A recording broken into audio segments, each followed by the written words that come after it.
Well, first of all, thank you so much to all of you showing up. And we are lucky to have Dave and Michael here with us tonight. I'll say, first of all, I'm Linda Marin, and I am the Santa Cruz chapter lead for Citizens Climate Lobby. And as some of you know, maybe not everybody, we lobby relentlessly for putting a fee on, a steadily rising fee on carbon. And it's something, that we have been working very hard at for a long time, for almost 10 years. Now, this is an especially special week because this week, Canada actually achieved that. They have now a carbon policy, a carbon fee policy for the 4 provinces that were not pricing carbon in any way yet. And so all of Canada now is covered with some kind of pricing mechanism on carbon. And so that's really encouraging to us. That was the work of our CCL cohorts in Canada. And they've been working at it for as long as we have. So it's an achievement that we would also like to make. And we will. So, and I just invite you to look at material in the back there. Santa Cruz Climate Action Network has material, and Citizens Climate Lobby does as well. One thing that you might want to do tonight, especially after you hear the talk and we have a discussion, is write a constituent comment to your congressional representative. We carry them, hand carry them to them when we're lobbying, and we like to carry a big bundle. And you're a big group, so if you would like to do that, that would be terrific. All right, now I get to introduce our 2 speakers. Our first speaker will be Dave Herbst, who moved to the Santa Cruz area just last year to continue his work as a UC research scientist after spending 30 years doing studies at the Sierra Nevada Aquatic Research Lab in Eastern Sierra. He has done research on the ecology of Loik and other saline desert lakes, and on the effects of climate change and drought in headwater streams throughout the Sierra Nevada, and on the effects of sediment in coastal streams from Pescadero Creek south to Santa Barbara. And there's a lot more I could say, but I'm going to move on to also tell you about Michael. Michael Loik is Professor of Environmental Studies at UCSC. He did his Bachelor's of Science in Animal Physiological Ecology, something I'd never heard of before, and his Master's in Plant Physiology at the University of Toronto. He got his PhD at UCLA and was a postdoc at UC Berkeley. Most of Professor Loik's research has examined the effects of climate change on desert and mountain ecosystems of the western USA, but he's also worked in tropical rainforests in Costa Rica and eucalyptus forests in Australia.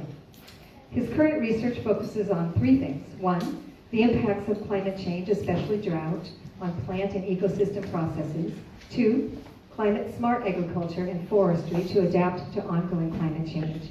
And 3, mitigation of greenhouse gases through the development of clean technologies. And he's done a little of that. So he has 1 patent for renewable energy technology, several patents pending, and several new clean technology inventions in development. So you can see that we are very blessed to have that kind of expertise in order to unpack as best as possible in a short time the California Central Coast 4th Climate Assessment. And I give you now David.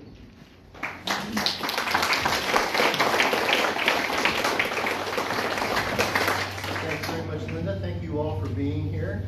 We scientists have a lot of opportunities to talk to other scientists, but we don't have a lot of opportunities to talk to our communities. And that's what really motivates us to come here tonight. We feel like we have some important news to report to our community, and it's in the form of this latest climate assessment that was produced by the state of California. Pretty much a voluntary effort by the contributing authors, over 100 of which there were, to this report. So it's in large part a labor of love. So the thing that's unique about this fourth assessment, first of all, is that it is a climate assessment that's being produced by a state. And there's not very many states that are trying to do this. So we're in our fourth round of doing this. So California is once again showing its leadership, and hopefully other states will follow that and produce similar kinds of assessments. The really unique thing about the fourth climate assessment for the state of California is that it's not at the big regional scale that it was in the past, with the whole state of California, or that other studies that have done it that are more at a global scale.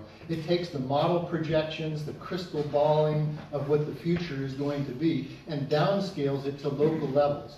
And so that's what's really unique about this report. And it's really why I think we feel like it's something that we can bring into our own communities now, because it's going to be much more relevant to what our communities will then know about what has already transpired that we can attribute to climate change and what the future may portend. So it's important in that regard, and it's really why we're here tonight, to be able to bring that message right into our own community. So again, it improves on other California reports, but it also improves, importantly, on the IPCC. Now, maybe you haven't heard of that, but that's the International Panel on Climate Change, and they are now about to put out their 6th assessment report, I believe, next year. And that will have a huge amount of information globally that tells us about how climate change effects have transpired across the globe, and new models that project what the future will be for larger regions. But again, it doesn't have this kind of detail that we have in the California report. So, just to set a little bit of natural setting for the state, we are a Mediterranean climate region, one where we have cool, wet winters and hot, warm, dry summers. And the alternation of those conditions is a really important part of what we see as the amplification of those effects with climate change in the future.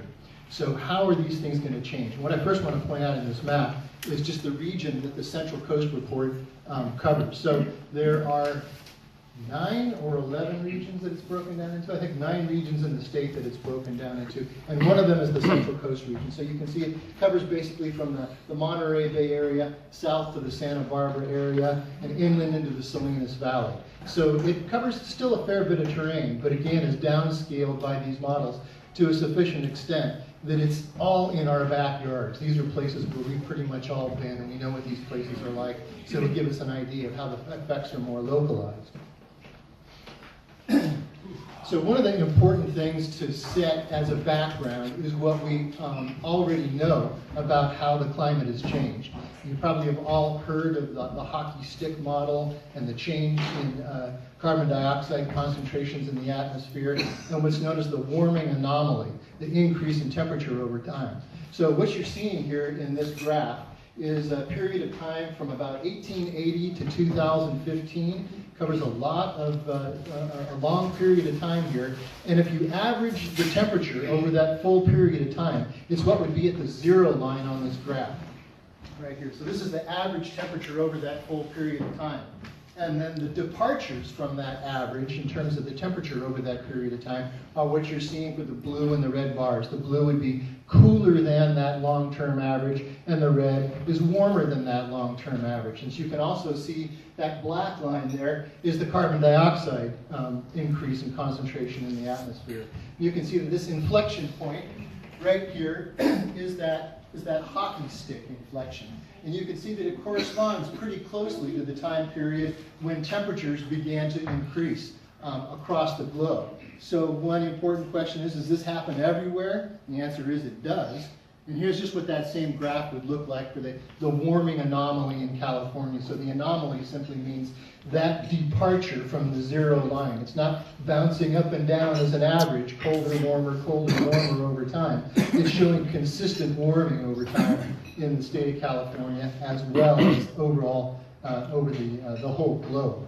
So right about 1975-76 is when that inflection occurs globally and in California. So, one of the things that we were asked about when we first started preparing the presentation was to talk about what the best case scenario may be. And in order to talk about the best case scenario, we kind of need to frame that within the context of what the worst case scenario may be. So in the graphs that I'm going to show you, you'll see blue lines and red lines, and those represent kind of the extremes of the model that frame the conditions of the best case situation to a worst case situation. So what we're looking at here, for example, is the historic record on this dark black line here. This is how things have changed to date, and this is what the future would be. So the best case scenario is that global emissions would peak by the year 2040. That's really the best case scenario that we have right now that's related to the control of carbon dioxide. The worst case scenario would be that there's basically no change. It's business as usual, and that the pace of emissions would increase as they are right now. So, if we look at then what the downscaled models show for how those temperatures are expected to change across the region, you can see this is sort of a colorized heat map, and you can tell by the intensity of the red colorations on the map what the expected changes would be. So we're looking at the hottest days that are predicted for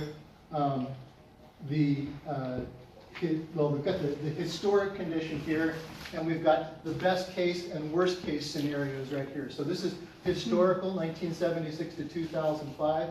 Michael, maybe I will grab that laser pen.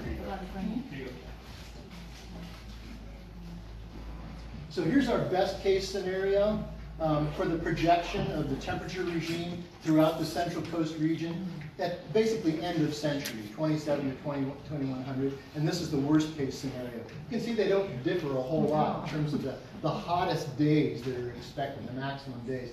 But what you can see is that the interior region is the most affected, the Salinas Valley.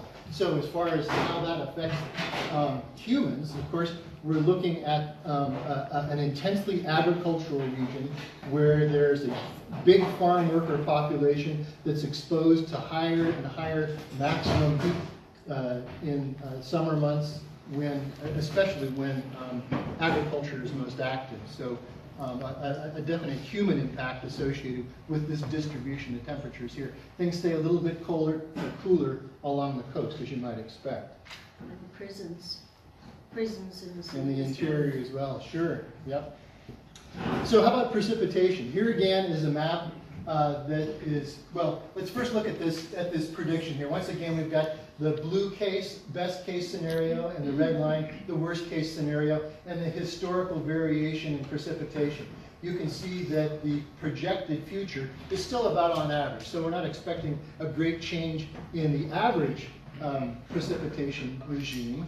And again, we're looking at the future, the historic condition here, and the future conditions of the best and worst case scenario. And you can see that there are slight increases in certain regions for rainfall. And again, we have the historical condition and the worst case condition related to precipitation. And of course, that has an important influence on the extent to which we might expect flooding to occur. So it's not so much that we're saying there's no concern that's associated with this because the precipitation doesn't change on the average, but it's the extremes that change. So it's the extremes of flood and drought. So in that last graphic, you saw that there's an increased potential for flooding because of increases in precipitation in certain regions. And in this map, when you look at this, we're looking at the state of California right here in this outline, and we're looking at what the projections are for drought conditions. You can see they're intense in the southern part of the state, so the relative change from no change at all at zero up to conditions that are above 100% change in the extremes that are expected for drought. So this central to southern part of the state, okay, are where we're expecting to see the biggest changes, but throughout the state, we're expecting to see those kinds of changes. And you can see that these extreme dry conditions in the southern part of the state, again, from about our region south, are expected to change up into the range of 100 to 200% by end of century. So extreme fluctuations. So that Mediterranean climate of California, the cool, wet winters and hot, dry summers will just be amplified more than they already are. And amplified into a condition where there are actually tremendous risks, both to human populations as well as to ecological communities in these extreme conditions of flood and drought. Just as an example of one of the other things that we expect to see are these atmospheric river storms on the wet end of the scale. So these happen relatively infrequently, but in the future, the frequency of these storms is expected to increase. So here's an example of what one of these storms looks like. These contours that you see here are related to the amount of precipitation that comes in from the high atmosphere, typically from the tropics. Sometimes these are called pineapple express storms. They're very wet storms, very warm storms, and so when they're carrying precipitation into the state, it can result in tremendous flooding, both along the coastal regions, but it's also flooding that comes from the mountains as well, because the storms are warm enough that they're not, the precipitation is not falling as much as snow as it is as rain. But during winter months, when storms are more common, there still will be some kind of snowpack there. So what you often get are these rain-on-snow events that can create huge flooding, disastrous flooding in the mountains of California. So again, another big risk that we're looking at here with the increase in the frequency of atmospheric river storms. Sea level rise. Here's another thing. We're already seeing a ½ foot of increase over the 20th century already, with a projected rise in the best case scenario of about 2 feet to 5 feet. And you can see by the structure of this graph that the rate at which this increase in sea level is occurring occurs rapidly after about the year 2050. So this will be inundating some coastal areas. It will result in a higher frequency of urban flooding. It will result in seawater intrusion into groundwater aquifers. We already see this, so that salt water is getting into freshwater aquifers along the coast, which are already themselves depleted largely because of groundwater pumping. So again, another part of the kind of potential apocalyptic scenarios that can occur with these severe flood events. So that at the upper end of these predicted ranges, again, the blue that you see here is the range that's predicted for the best case scenario. Red is the worst case scenario. And then these would be the extreme kinds of flood events that would occur on the order of once every 100 years or so. But instead of being at a lower level, where this little arrow here is, this is the peak that we've already seen in sea level rise during storm events. You can see that it would increase to 5 to 9 years.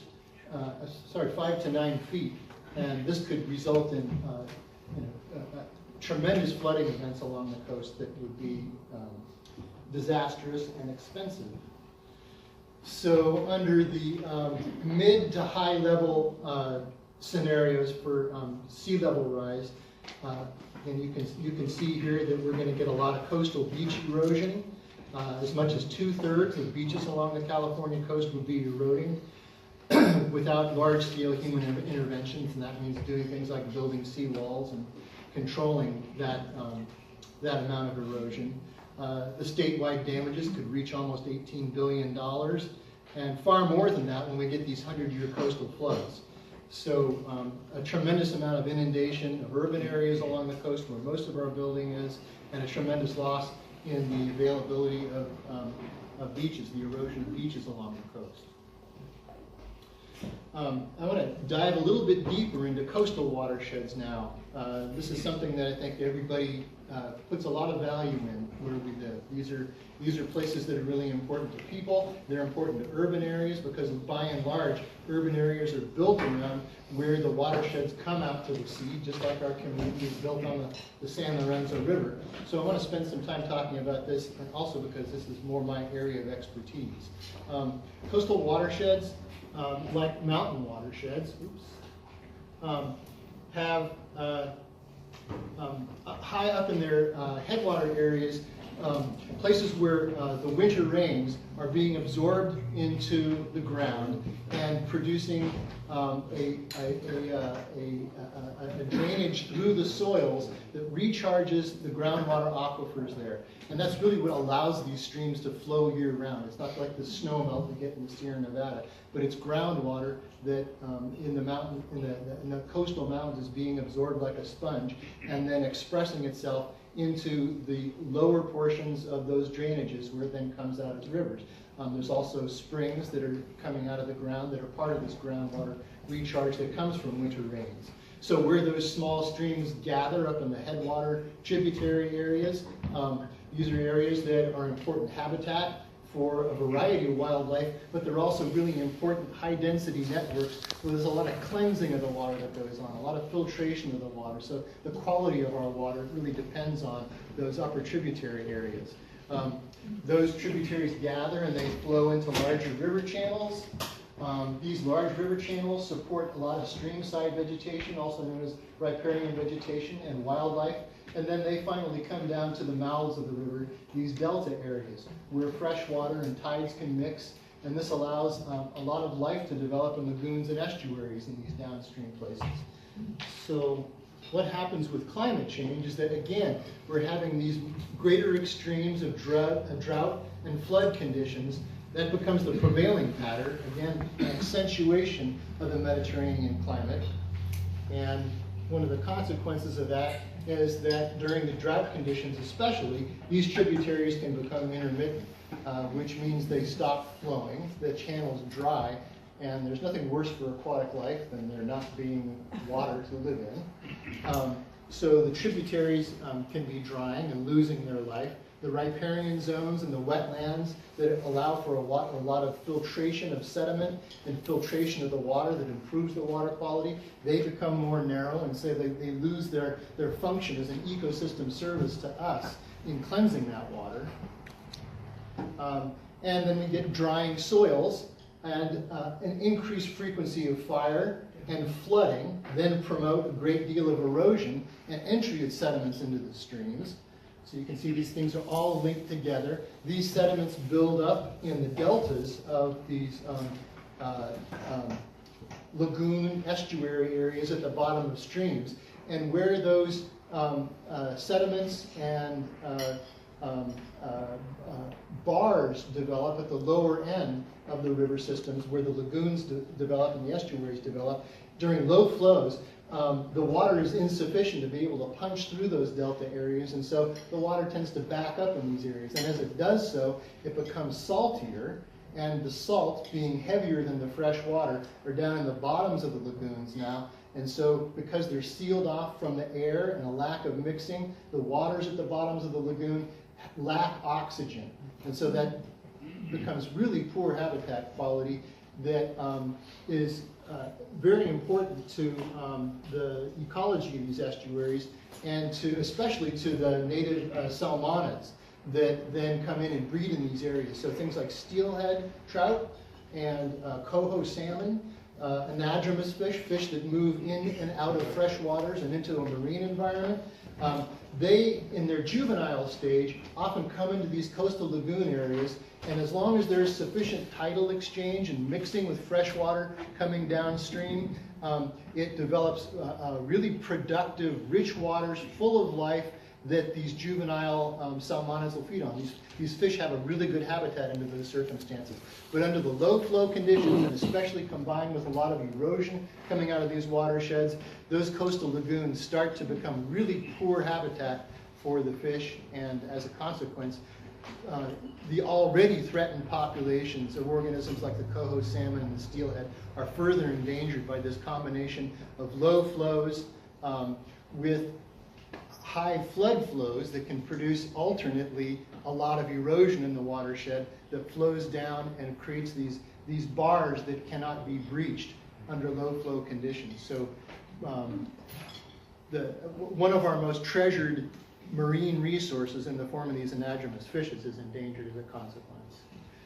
So here's just another view of what those coastal lagoons look like. As long as there's good tidal exchange with the marine environment and the freshwater environment. There's a mixing of water here, becomes brackish, and there's very productive populations of invertebrates that can live in these areas and be really important food resources then to the native salmonids. So it's the lack of breaching of these habitats, or even artificial breaching that happens in some situations when it's clear that it's necessary for the survival of the fish that are in that environment.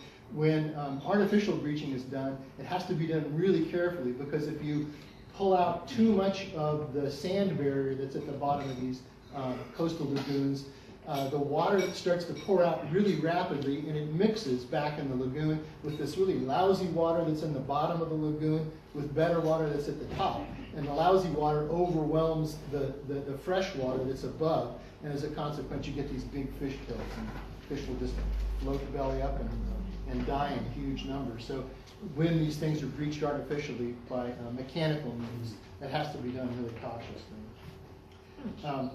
Finally, all the sediment that's coming down into the river has really important consequences to the stream life.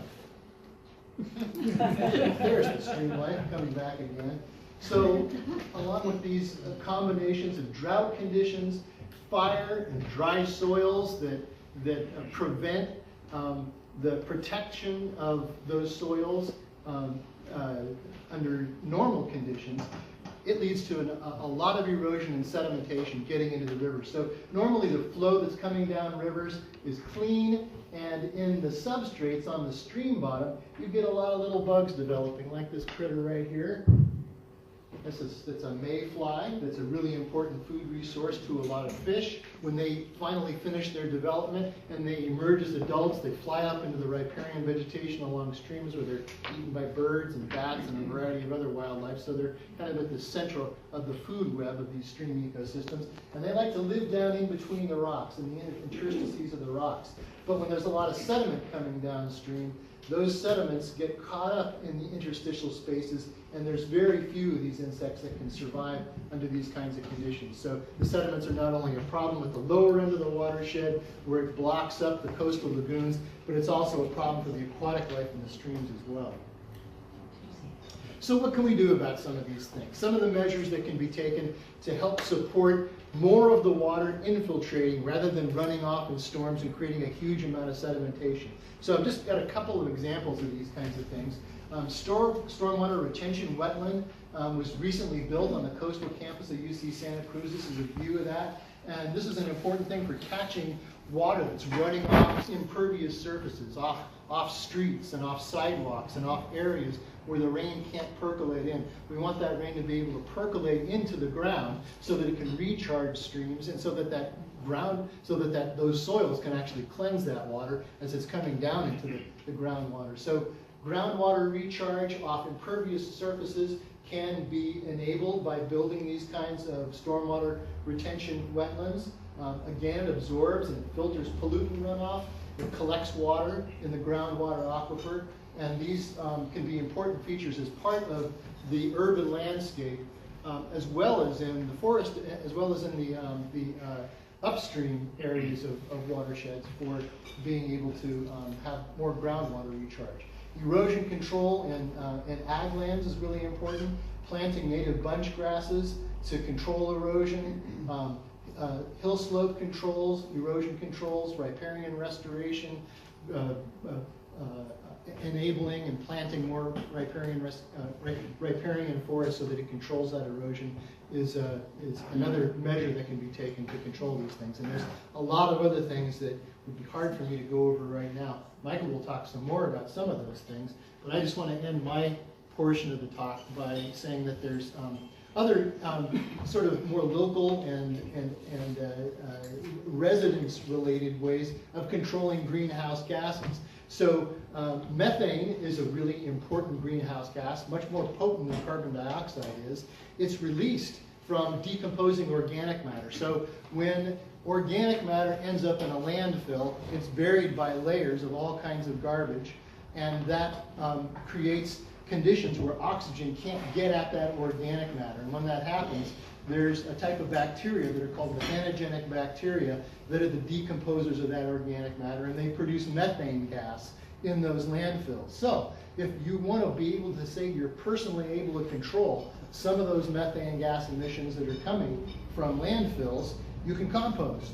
And composting is done aerobically. It's not buried under layers of trash where the oxygen can't get at it. Oxygen can get at it, and it breaks down aerobically, and it doesn't release that methane gas.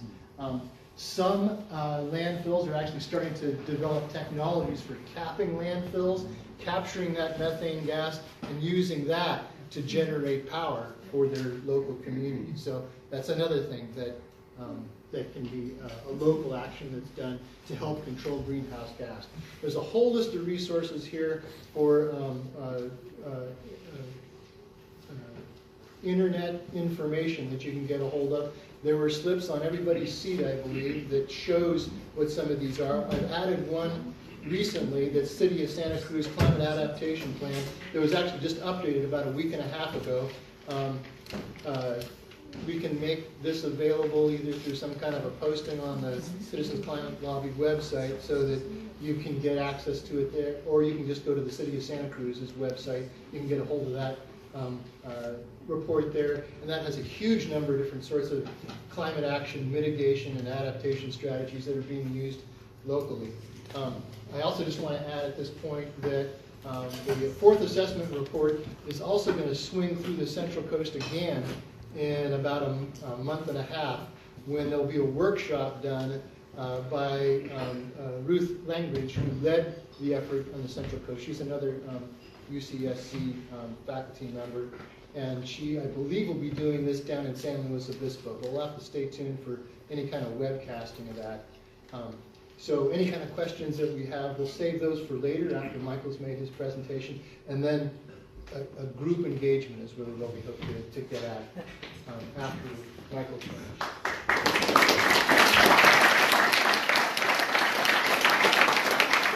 Are already listed on the Santa Cruz Climate Action Network website, and I will put that up later when the gentlemen are finished.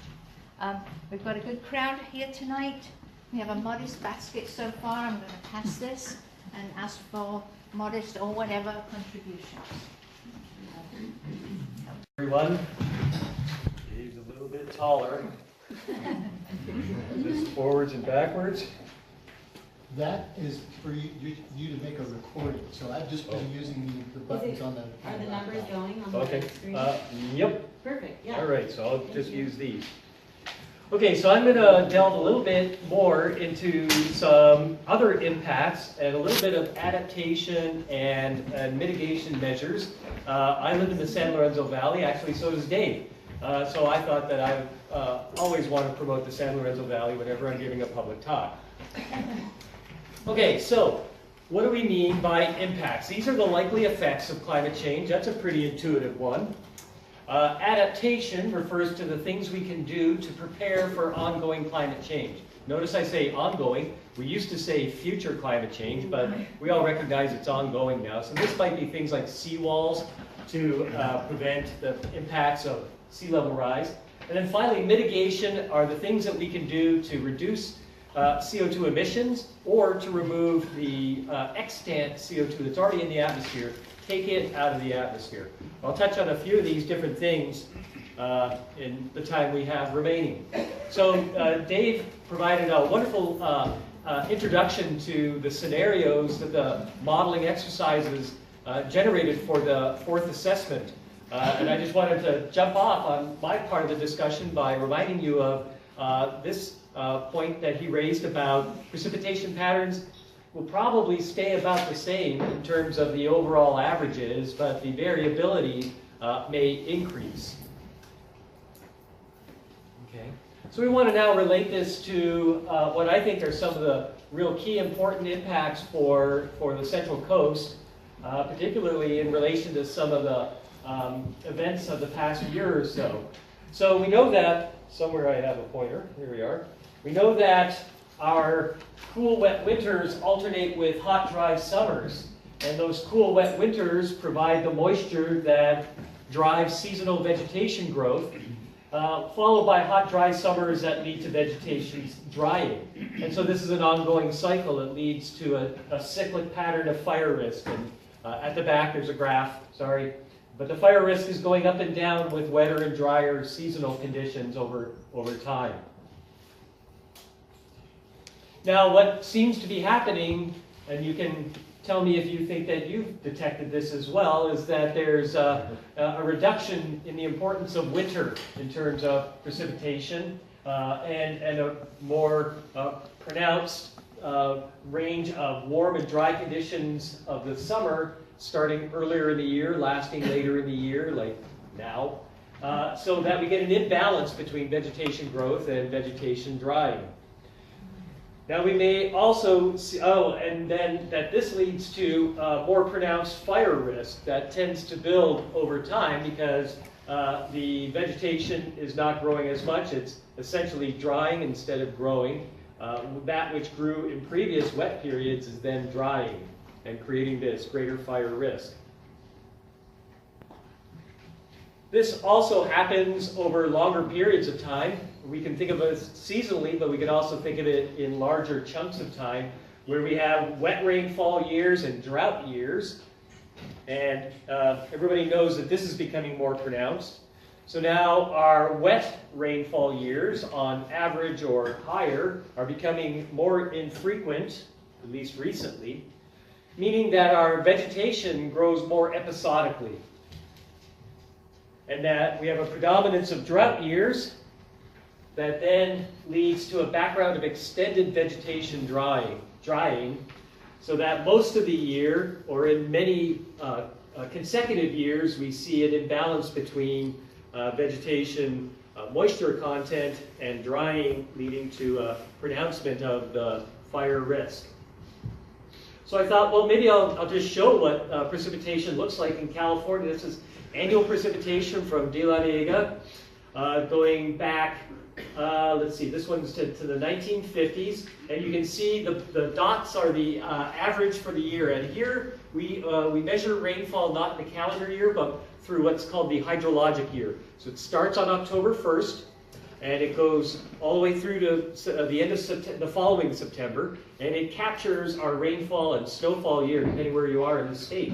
So here are those dates, and with the black line showing the historic pattern of precipitation, I've drawn in a horizontal black line that is the average, and then these dashed lines are statistical descriptions of this population of data, indicating 1 or 2 standard deviations away from the average. And a few things to note. Well, we've not had a year that's more than 1 standard deviation on the wet side since the mid-2000s. We haven't had a year with a really good El Nino. There's a loose connection to this projector, by the way. Since the late 90s. I'm not sure it's on the back there, but could be. I think it's inside. And you may have noted the more recent trends from the year 2000, including our most recent drought. And I thought, well, what if we, and I should say before we go there, that if you take a line through this that tends to show the regression, that if the rainfall was increasing over time, we'd see a line that was kind of going like this. If there was a regression through the points showing an increasing trend or a decreasing trend, and in fact, that line sits right on top of the mean. And so that's indicating that, in fact, there's for this 70 or so year period, no significant increase or decrease over time in the precipitation trends, consistent with what Dave showed from those climate models. And it's always wonderful when the climate models agree with the actual real data. Now I thought, well, what if we just cut off one section of that graph and figure out if there's a trend there? Because if you squint your eyes when it actually shows up next time, then you might detect a downward trend just for that last little bit. I think our projectors have to do some climate change. Yes.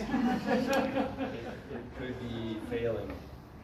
So if you take that last little bit, then in fact there is a decreasing trend in precipitation by about 100 millimeters, 10 centimeters, over that roughly 20-year period of just the last roughly 20 years. Okay, Dave mentioned altered rainfall patterns, and everybody who lives in Santa Cruz County knows that when it rains, it pours here, and that this impacts our roads. Trees get knocked over, power lines go out, it's disruption all over the place. Highway 17 gets closed.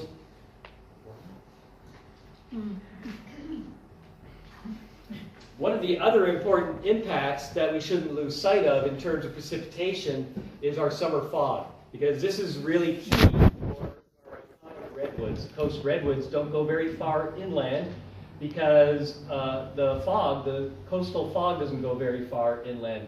And here in Santa Cruz, we are we're relatively close to the southern limit of the redwoods, which is down around Carmel and to points south of there, because of the presence of warmer temperatures and the lack of persistent summertime fog. So the summer fog provides the moisture that the redwoods utilize in the summertime in the absence of our rainfall in this Mediterranean climate. The prognostications for fog are kind of going both ways right now. The climate models, some say that fog will increase. Some observations suggest that it is decreasing.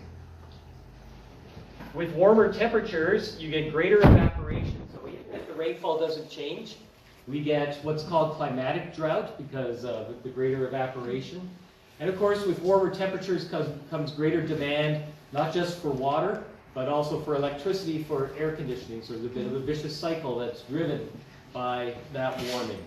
And interesting computation by one group suggesting that a 1.8 degree Fahrenheit increase, which we might see maybe around 2050 or so, could portend a 20% increase in electricity costs just to match the air conditioning needs. Now, many of our impacts actually are the consequence of complex interactions between multiple different things. So wildland fire, that's going to be, the future of wildland fire and fire risk is going to be a complex outcome of things like the impacts of changes in precipitation and temperature, and this so-called climatic water deficit, in which even if the rainfall is the same, the warmer temperatures means you get more drying. And this is overlain on patterns of land use and people building in forests and shrublands locally, everywhere actually. And patterns of land management in terms of vegetation management. We've had a long history in the U.S. of fire suppression, which has led to overgrowth of fuels in many parts of the western U.S. I alluded to a few moments ago the impacts of places like Highway 17. We have very complex topography. It results in the many beautiful microclimates and ecosystems of the Central Coast area and Santa Cruz County, but we know what comes along with that at times. And then I think another thing we should keep in mind is the impacts of climate change on tourism, because we know that that's a huge source of economic well-being in Santa Cruz and along the Central Coast, down in Carmel, Monterey, Santa Barbara, all the places along the Central Coast that Dave showed. Could be affected by lots of different ways by climate change through impacts on fog, temperature, sea level rise, coastal erosion, and so on. And Dave also noted that the importance of the agricultural communities throughout the Salinas Valley. And one of the other pathways for complex impacts has to do with pests.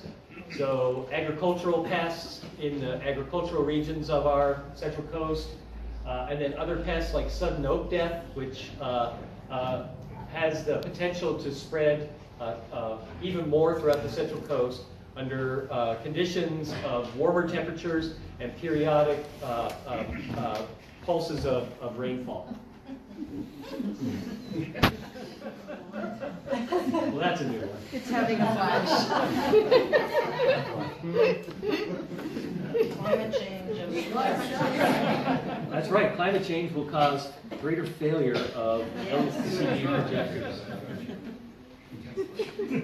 I wonder if somehow using the clicker might It's, no, it's, make this is actually No, a that's recording. separate. This is not a clicker.